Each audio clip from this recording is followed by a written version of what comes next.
Was your Tyler's back with another 2008 Year Big 2 news with Night of Champions. Before I talk about Night of Champions, I want to talk about the 2008 WWE Draft. So yeah, let's get the elephant in the room out of the way first before I talk about this pay-per-view. So the draft was the Monday before this pay-per-view on Raw. So yeah, I didn't mention it in the 2007 review because I only mentioned it with the whole ECW championship debacle. And let's get to the who got drafted on the main show. I'm not gonna count like the supplemental draft basically, but there's one person who was drafted in the supplemental draft. Mark Henry got drafted to ECW, which we'll get to him before we get to the pay-per-view. Anyways, the first pick for Raw was Rey Mysterio. I disagree with this pick. He should have just stayed on SmackDown, honestly, but yeah. SmackDown gets Jeff Hardy. That's one that I'm okay with, because he will become the WWE Championship at the end of the year at Armageddon. Anyway, CM Punk got drafted to Raw. Oh, he won the World Championship, the AEW World Championship, which I knew, but he got injured off a fan spot that he did. And now they're going to do like an interim championship thing. Wow. This isn't talk about AEW. This is just talk about the WWE Draft. So CM Punk got drafted to Raw. We'll talk about Mr. Punk after we did the pay-per-view. And then ECW gets Matt Hardy, the only ECW pick on the main show. And then this is the most controversial picks.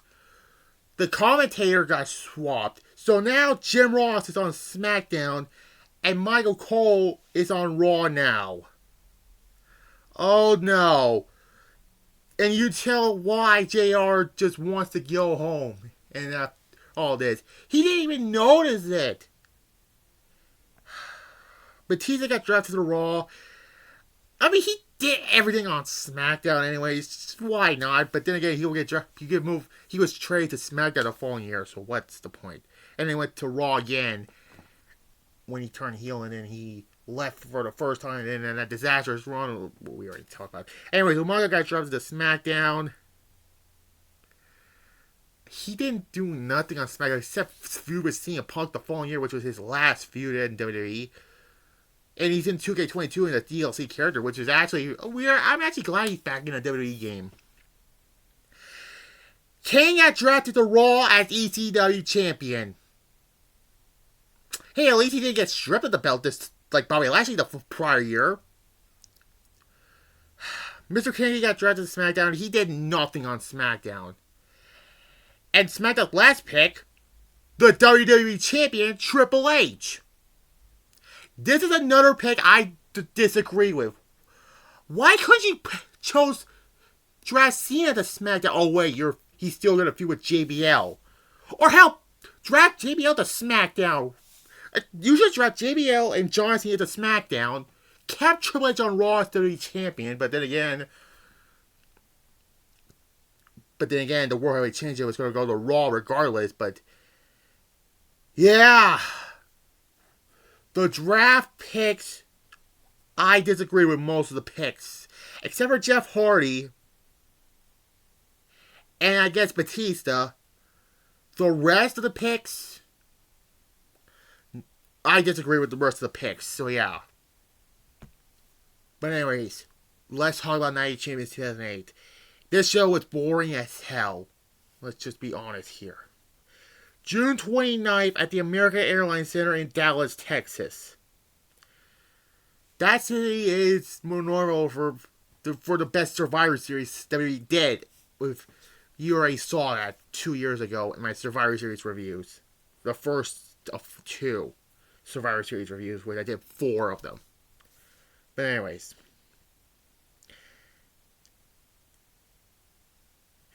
let's get to the entire pay-per-view, and yeah. So, every match is a championship match. That's the whole gimmick of Night of Champions.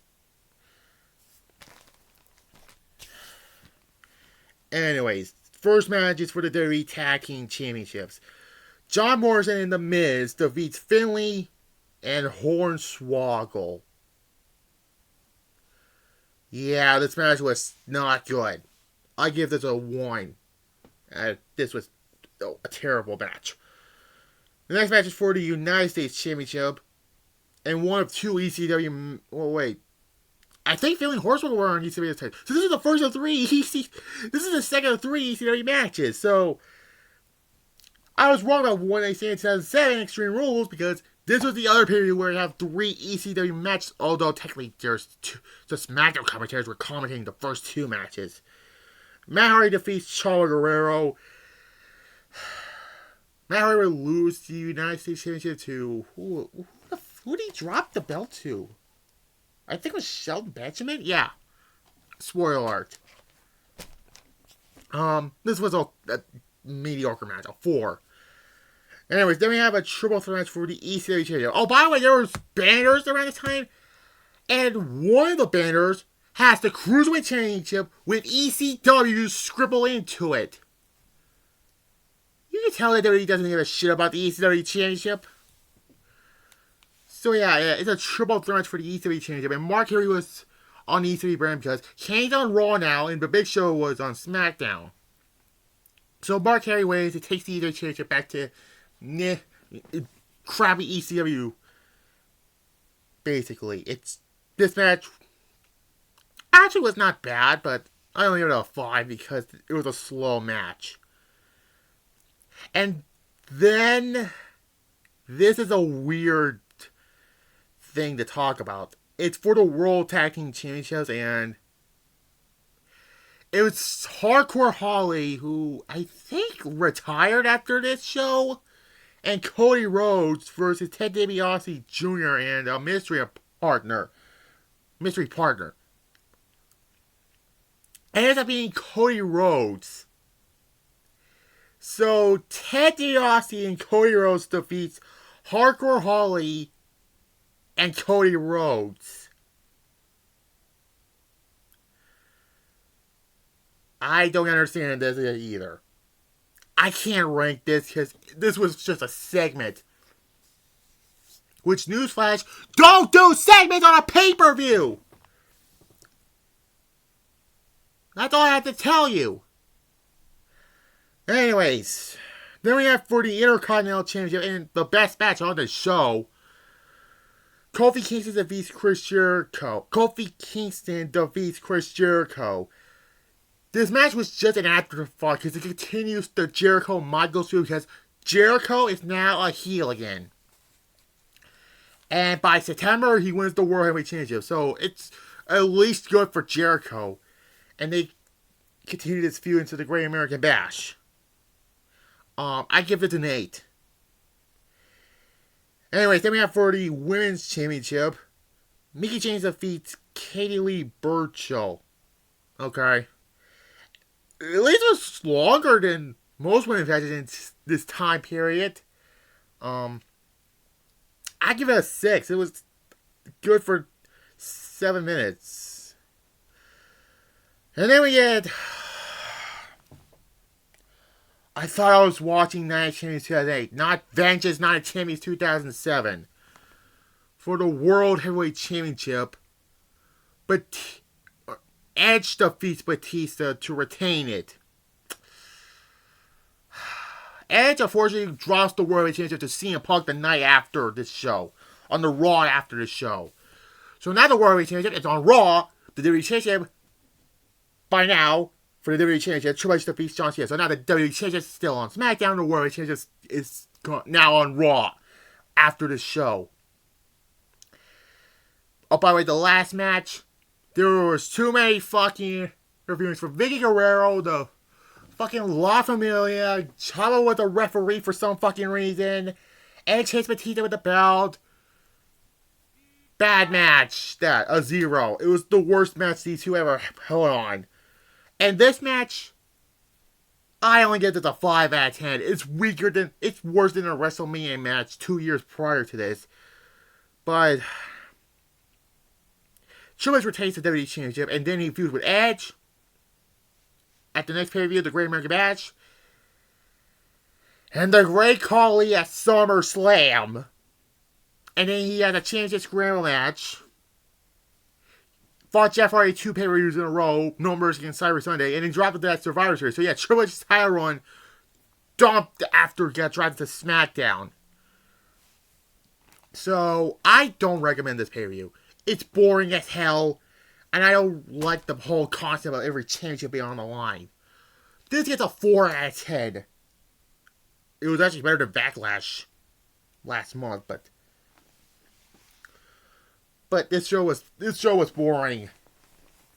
And the quality of the wrestling pay-per-views in 2008 for WWE gets weak downhill because the PG rating was coming up after the Great American Bash. And the whole Ruthless Aggression era. The Ruthless Aggression era died at last year's Vengeance Night of Champions. It's just a boring show. 4 out of 10. Next up is Victory Road. No cover on this. And I take it off the Cross the Line 3 because you already saw the Christian one. Victory Road with Samoa Joe versus Booker T for the TNA Championship in Booker's hometown of Houston. And the Great American Bash. At least it says the Great American Bash. The last Great American Bash pay-per-view. So yeah.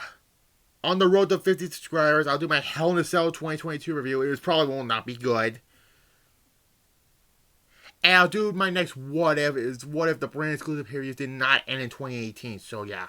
Bye. Like, comment, and subscribe.